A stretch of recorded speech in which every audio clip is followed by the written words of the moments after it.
He waited beside my car for over an hour. My name is Kyle, and I work as a night auditor at a hotel downtown. What happened to me 3 months ago still messes with my head. And I think about it almost every time I walk through a parking garage. I've worked the overnight shift for nearly 2 years now.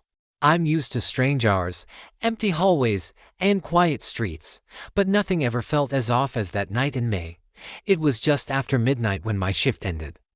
I was completely wiped from dealing with a chaotic wedding party that had complained about everything from the roughness of the towels to the tone of the hallway lighting. I clocked out, thinking only about going home, reheating some pizza, and collapsing into bed. Our employee parking is on the 4th floor of a concrete garage connected to the hotel. It's old, half the overhead lights flicker constantly, and there's always this slow, irregular dripping sound echoing somewhere. I've never liked the place, but that night, it felt even more off than usual. I took the elevator like always. When the doors opened onto the 4th floor, I noticed how unusually quiet it was. No hum from ventilation. No city noise bleeding up from the street. Just stillness. It hit me the moment I stepped out. My car was parked in its usual spot, a few spaces from the elevator. As I got closer, I saw someone standing beside it, a man.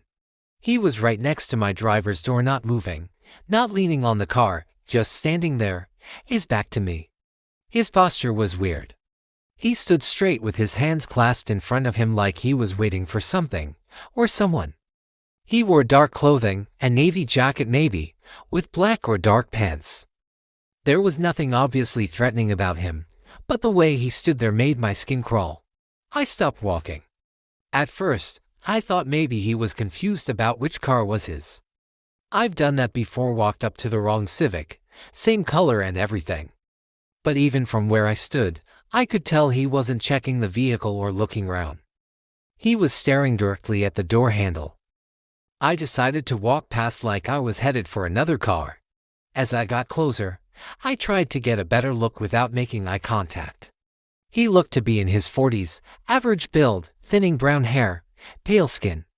His face was blank. Not annoyed or impatient, completely void of expression. He didn't flinch or turn his head. Just stood there, fixated. I walked to the far end of the garage, pulled out my phone, and pretended to be in a call. I spoke louder than usual, hoping the sound might make him react, or at least let him know I wasn't alone. Still nothing. I glanced over my shoulder. He hadn't moved. I walked back toward the car slowly but stopped at the trunk instead. I opened it and rummaged through an old gym bag I kept back there, trying to act casual while keeping him in my peripheral vision. He didn't even blink. At this point, I was done pretending. I quietly backed away and headed for the stairwell. Once inside, I went down one floor and found a small rectangular window in the door that gave me a partial view of my car. He was still there. Exactly the same position. It was 12:17 a.m. I waited in that stairwell for over 20 minutes. I kept checking the time, expecting him to eventually wander off. But he didn't. He just stood there, absolutely still. The longer I watched, the more unsettling it became. He didn't shift his weight, didn't look around, didn't fidget, nothing. At 12:45, I gave up waiting and walked back down to the lobby. I told the night manager, Dennis, what was going on. I probably sounded a little crazy. He offered to send security to check it out. 15 minutes later, the guard returned and told us there was no one up there. Said the 4th floor was empty. I felt this tight pressure in my chest, not panic, exactly, but a heavy sense of unease. I asked Dennis if he'd come up with me, just to be safe. We took the elevator together. When the doors opened, I immediately saw him. Still beside my car. Still motionless. Dennis saw him too. He stiffened, then asked if that was my car. I nodded. He radioed for backup. We stayed near the elevator, watching. The man hadn't noticed us, or at least hadn't reacted. That changed about a minute later. He turned his head. Not fast, Not slow, just this smooth, mechanical rotation until he was looking directly at us. His face hadn't changed. Still blank. Still wide-eyed. Dennis took a step back. Then, just as slowly, he turned his head back toward the car and resumed staring at the handle. By the time the second security guard arrived, we were all tense. The three of us approached together. Dennis kept a safe distance and called out, asking the man if he needed help or if he was looking for someone. No answer. We moved closer, cautiously. Dennis raised his voice and tried again. Still nothing. When we were less than 10 feet away, Dennis reached out slowly, intending to tap him on the shoulder. Before his hand made contact, the man spun around fast and sharp. Like he'd been wound up and released, we all flinched. He looked at each of us individually. His expression still completely blank, then turned and walked away. Just like that. Normal paced out, no words. No sign of emotion. He disappeared into the stairwell without looking back. Dennis asked if I wanted to report it to the police. But what would I say? A man stood near my car. He didn't break the law, just creeped us out. I said I just wanted to leave.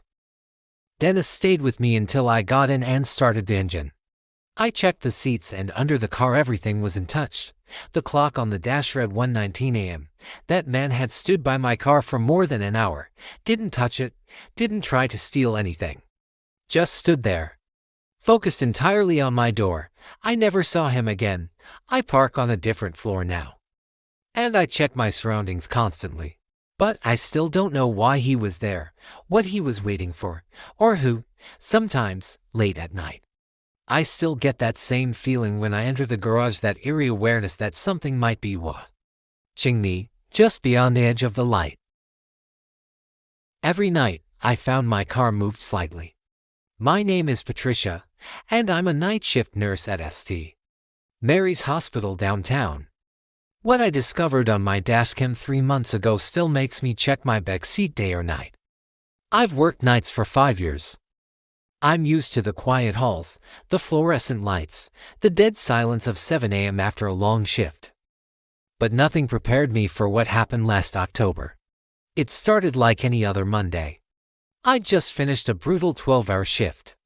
We'd lost a young mother that night, and all I wanted was to get home.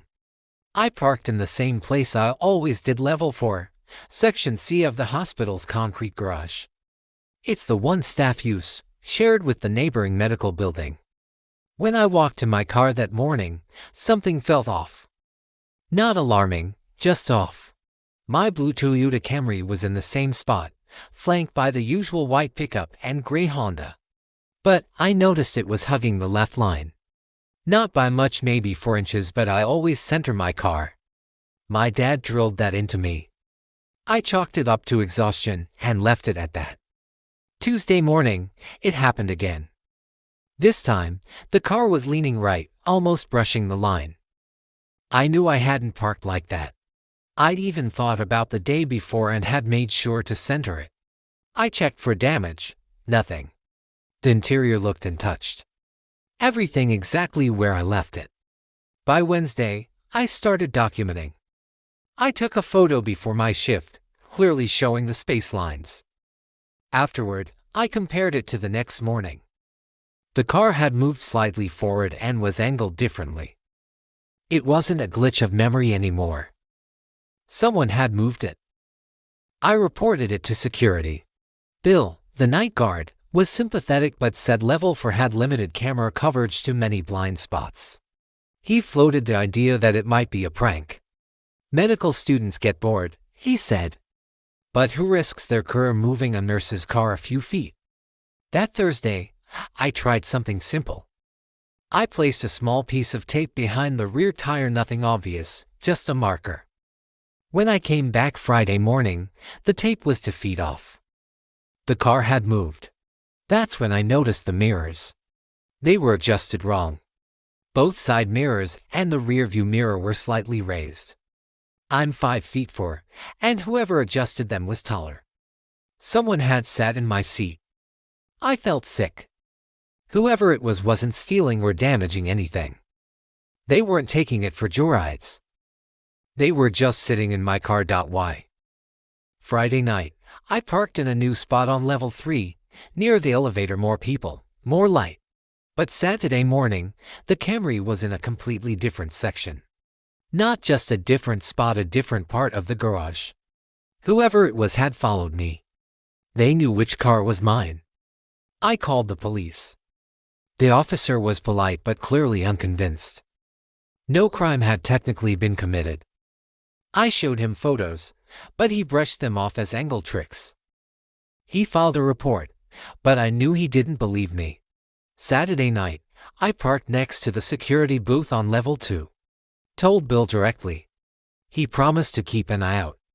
Sunday morning, Bill looked uneasy.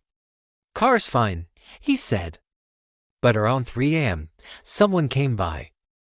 "Stood at your car for a long time, just stood there. Hood up, couldn't see their face." By the time I got there, they were gone. I checked everything: back seat, trunk, under the car. Nothing. Still, I felt watched. I didn't sleep that day. My thoughts kept circling back. What if they'd been in the car with me one of those mornings? What if I'd driven them home? That night, I finally used the dashcam my brother gave me for Christmas. It recorded both inside and outside the car. I installed it and hid it well. Motion detection on. I parked back in section C, figured if they were watching, they'd return to the old spot. Monday morning, my heart dropped. The car was slightly off again. I pulled the memory card and reviewed the footage in my car, hands shaking. 11:47 p.m., nothing. 12:15 a.m. a shadow passes by. 1:45 a.m. someone approaches. Then the driver's door opens. A hooded figure climbs in and adjusts all 3 mirrors. Then, nothing. For 23 minutes, they just sit. Sometimes they hold the wheel. Once, they lean in, like they're smelling the air freshener. Then the car starts. I jumped out. How? I had the only key. But then I remembered my old magnetic spare key under the bumper. I'd locked myself out once and never removed it. Stupid.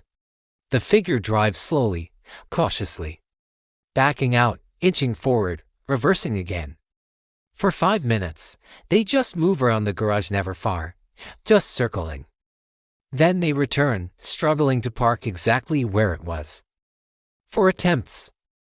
Before leaving, they sit again. This time, they pull the hood back, a woman. Middle-aged, thin, with stringy hair.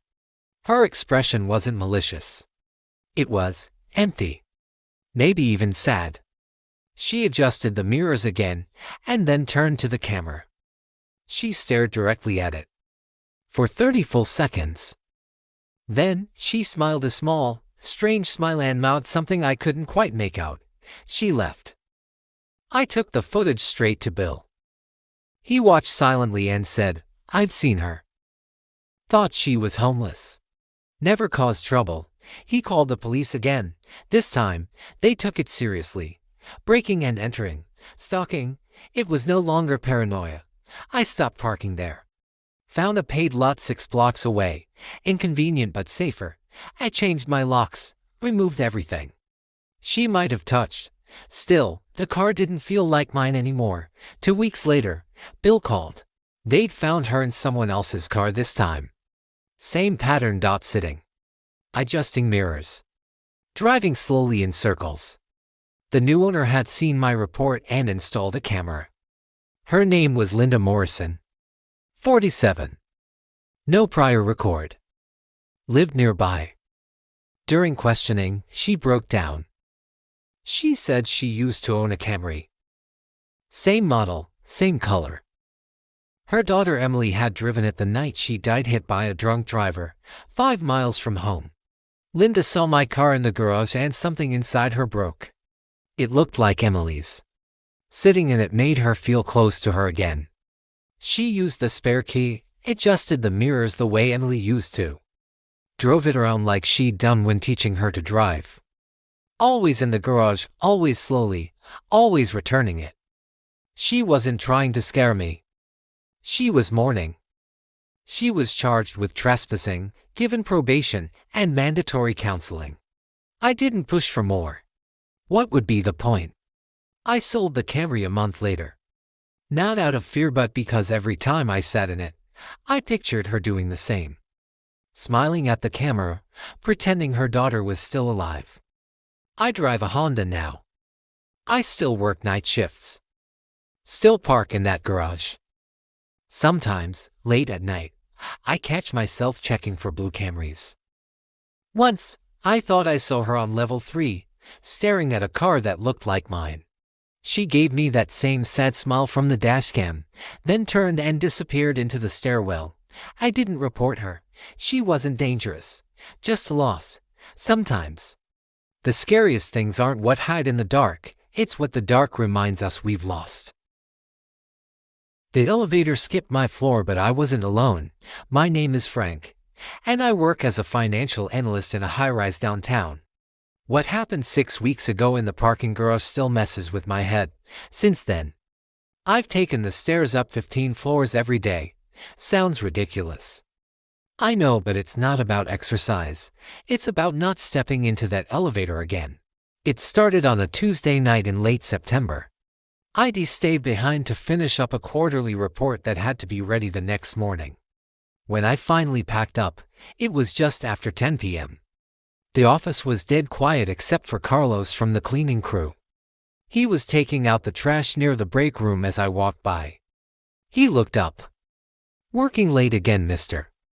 Frank." Then he lowered his voice. "You be careful in that garage tonight. Couple guys got mugged down there last month, and the elevator's been acting weird, skipping floors, getting stuck. Just watch yourself." I gave him a polite nod and went on my way. I'd parked on level 3. Like I always did. The garage is underground, 5 levels, old concrete from the 70s. At night, it feels like a bunker. Flickering lights, heavy air, that cold reek of motor oil and mildew, the kind of place where sound doesn't travel right. Too quiet, then suddenly too loud. I pressed the call button for the elevator at the entrance level. It took its time, groaning upward. When it arrived, the doors opened with a shudder. The inside smelled of cheap disinfectant and warm metal. That ugly rubber floor, the fake wood paneling, it all looked tired. I stepped in, hit the button for level 3, and waited. The doors crawled shut like they didn't want to. No signal on my phone, which was normal. The walls down here are too thick. The elevator creaked and moaned on its way down. But then it slowed, earlier than expected. The light above the door flashed, level 2. I hadn't pressed it. The doors opened. No one was there. Just the empty parking level. Dim lights. Concrete pillars. A few scattered cars in the shadows. I leaned out and looked both ways. Nothing moved. I pressed the button for 3 again, a little harder this time. The original light was still on. I tapped the closed door button over and over, annoyed. The elevator didn't budge, it just sat there, open to the vacant level like it was waiting. Finally, after maybe 20 seconds, the doors started sliding shut, just before they closed. I saw something movement between 2 cars, a slight shift, like someone ducking, but when I looked directly at the spot, it was empty. Probably a trick of the light, or my imagination. I'd been staring at screens all day. The elevator resumed. Level 3 lit up. When it stopped, I stepped forward, ready to leave. That's when I felt something. It wasn't a draft. It wasn't my mind playing games. It was warmth. Faint breath against the back of my neck. I whipped around fast, nothing there. Just the sad flickering ceiling light and my own reflection in the paneling. But my skin was cold, except for one damp spot right where I'd felt it. The doors opened fully this time, and I bolted. My car was visible under a working light. About 100 feet away. I didn't walk, I jogged. I kept checking over my shoulder the whole time. No one behind me, no movement, but the feeling stuck with me, like I'd been watched. As I drove out, my headlights swept past the elevator alcove. The call button was glowing again. I barely slept that night, kept replaying that moment over and over. Maybe I'd psyched myself out. Maybe Carlos's warning got into my head. But the next morning, I went to building security. Pete, the head guy, listened carefully. He's ex-cop, no nonsense. When I finished, he just nodded and said, "You're not the first." He showed me a few recent incident reports. People complaining about the elevator stalling. Random stops at level 2. One woman said she felt a hand brush her shoulder. Another swore the lights went out and she heard whispering. Then Pete showed me camera footage from my trip. There I was, looking at my phone. The elevator stops on level 2. I lean out, look around. Then I jerk, spin, drop my keys. "Pause it," I said. He did. Nothing behind me. But I noticed something else. The elevator lights had flickered, dimmed for just a second. Enough to mess with perception. Enough to create phantom shadows if you're already on edge. Pete rewound the tape and showed me another incident. A guy 2 weeks earlier reacting to something unseen. Same elevator, same stop, same late night time frame. Maintenance has been called twice. Pete said, no mechanical faults. At least nothing consistent. Could be old wiring, bad sensors, or stress. He wasn't trying to scare me, just being honest. I started parking on the street after that. Cost me extra, but I felt better. For a couple of weeks, nothing happened. Then one Monday morning, Pete caught me in the lobby. That elevator's shut down now. New incident. A woman from the second floor got stuck for over 45 minutes between level 2 and 3. The lights went out. She had her phone, used the flashlight. By the time they pried the doors open, she was in full panic. Said she kept hearing movement, breathing, even soft speech, but there was no one else there. She ended up quitting the job the next day. Maintenance still found nothing wrong. No electrical faults. No system errors. The company decided to wall off the elevator. They're installing a new one on the other side of the garage. Modern, bright, fully updated. But the story stuck with people. Even the new elevator, sometimes, late at night, makes an unscheduled stop at level 2. Doors open. No one there. People say they hear things, feel off, like they're not alone in that box. I still take the stairs. Not because I think something is lurking, but because I've learned how much your mind can spiral in the quiet hum of an old elevator, especially when you've been warned. Especially when it pauses on a floor you didn't ask for. That's all it takes. One moment of hesitation, one wrong stop, one breath,